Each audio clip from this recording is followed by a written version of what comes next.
वरिष्ठ नागरिक कल्याण सेवा समिति झांसी के द्वारा आयोजित कार्यक्रम में मुख्य अतिथि विमल कुमार दुबे, मंडला आयुक्त झांसी व विधायक रवि शर्मा, पूर्व केंद्रीय मंत्री प्रदीप जैन, आदित्य रमन, निरंजन, बाबूलाल तिवारी, सत्य प्रकाश, नगर आयुक्त वरिष्ठ अतिथि उपस्थित रहे। प्रांतीय अध्यक्ष बीबी दीक्षित ने कार्यक्रम की अध्यक्षता की। मुख्य अतिथि व वरिष्ठ अतिथियों द्वारा वरिष्ठ नागरिकों को स्मृति चिन्ह, शॉल, प्रमाण पत्र देकर सम्मानित किया गया। वहीं कार्यक्रम की अध्यक्षता कर रहे प्रांतीय अध्यक्ष बीबी दीक्षित ने बताया कि पिछले वर्ष किए गए कार्यों एवं नए वर्ष की कार्य योजना प्रस्तुत की और कहा कि वरिष्ठ नागरिकों को रेल किराए में छूट, आयकर में छूट, बैंक पोस्ट ऑफिस जमा राशि पर अधिक ब्याज, वृद्धावस्था पेंशन से कम 3,500 रुपए हो। वरिष्ठ नागरिकों के लिए वरिष्ठ नागरिक आयोग व केंद्र राज्य स्तर पर अलग मंत्रालय हो। वरिष्ठ नागरिकों की केंद्र सरकार से वार्तालाप चल रही है। इस मौके पर देवेंद्र कुमार गोस्वामी, जीएस सलूजा, कैलाश नारायण अग्निहोत्री, कैलाश गुप्ता, डॉक्टर बीबी आर्य, आरके सहरिया, प्रमोद दीक्षित, लखन सिंह, चंद्रशेखर पटेरिया, राजीव लक्ष्मण प्रसाद, उर्मिला देवी, ओम सिंह, अशोक महावर, जगदीश प्रसाद, अरविंद कुमार आदि लोग मौजूद रहे। क्या नाम है आपका? बीबी दीक्षित, प्रांतीय अध्यक्ष वरिष्ठ नागरिक Kalyan Seva Samiti forum of senior citizen Uttar Pradesh का भी अध्यक्ष हूँ। All India senior citizen confederation Akhil Bharatiya Varishth नागरिक महासंघ का मैं उपाध्यक्ष हूँ। आज IMA भवन में कार्यक्रम हुआ।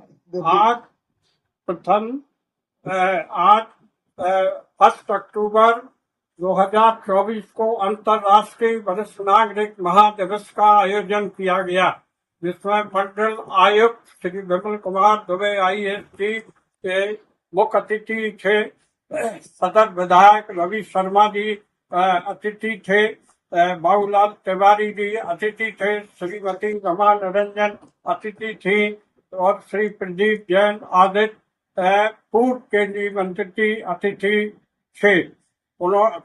इस कार्यक्रम में हम लोगों ने करीब 100 लोगों वरिष्ठ नागरिकों को माल्यार्पण, स्मृति चिन्ह और शाल देकर उनको सम्मानित किया गया।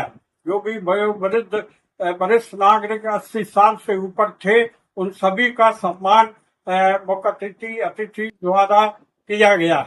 लगभग कितने लोगों का सम्मान हुआ? लगभग करीब 100 वरिष्ठ नागरिकों का सम्मान हुआ, जिसमें 15 महिलाएं भी थी।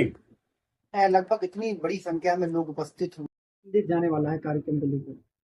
हमारा संदेश ये है कि हमारे वरिष्ठ नागरिक जो हैं, इस देश में करीब 15 करोड़ वरिष्ठ नागरिक हैं। पिछली सरकार ने 10 साल में वरिष्ठ नागरिकों के लिए कोई सुविधा उपलब्ध नहीं कराई है, बल्कि जो सुविधाएं वरिष्ठ नागरिकों को मिल रही थी, उस सरकार ने उनको भी विड्रॉ किया है। जैसे रेल किराए में वरिष्ठ महिलाओं और वरिष्ठ पुरुषों को 58-60 साल में किराए में 50% का छूट मिलती थी, वो सुविधा बंद कर दी गई है। वरिष्ठ नागरिकों का जो पोस्ट ऑफिस और बैंकों में ब्याज पैसा जमा होता था, सेवानिवृत्त लोगों का या कोई बिजनेस वालों का 80 साल 70 साल के बाद अपनी बचत जमा करते थे, उसकी जो ब्याज मिलती थी, उस ब्याज दर से वो अपना बुढ़ापे का कार्य, अपनी सुविधा, चिकित्सा सुविधा और भी घर का परिवार चलाना देखते थे। तो वो ब्याज दरें भी सरकार ने कम कर दी हैं।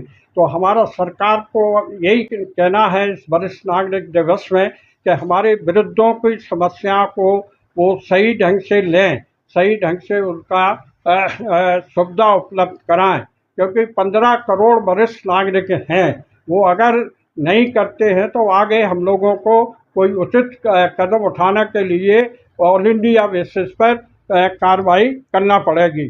अखिल भारतीय स्तर पर हम लोगों ने इस पर कार्य करने के लिए प्रस्ताव भी पास किए हैं, जो प्रस्ताव हमने केंद्रीय वित्त मंत्री, रेल मंत्री और प्रधानमंत्री को भेजे हैं।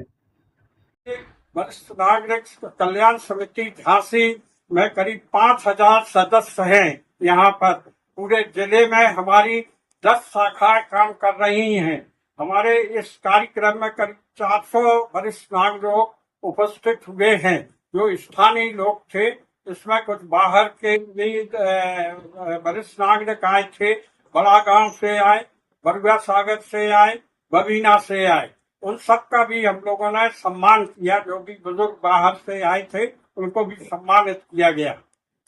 आप क्या कहना चाहेंगे? मैं बीपी नायक दीनदयाल नगर झांसी से हूँ और मैं यही कहना चाहूँगा कि जितने भी हमारे जितनी भी वरिष्ठ नागरिक हैं और वरिष्ठ नागरिक जितनी भी संगठित होंगे, जितनी भी संख्या ज़्यादा होगी, उससे सरकार को फर्क पड़ता है और इससे हमारे काम में भी आसानी होती है, क्योंकि जितने ज़्यादा हम संगठित होंगे उतने ही हमारे सरकार की तरफ सरकार ध्यान देगी, उसके लिए हमारे दबाव बनेगा सरकार। आपका क्या संदेश है? मैं AK सिंह वरिष्ठ नागरिक कल्याण सेवा समिति का महासचिव ये संदेश देना चाहता हूँ कि वरिष्ठ नागरिकों के हम लोग मेंबर बनाना चाहते हैं, ज़्यादा से ज़्यादा मेंबर बने और जब सदस्य संख्या अगर ज़्यादा होगी तो प्रशासन पे हमारा दबाव पड़ेगा, वो हमारे बातों को सुनेगा। इसलिए हम यही चाहते हैं कि हम लोग ज़्यादा से ज़्यादा मेंबर बने, जुड़ें।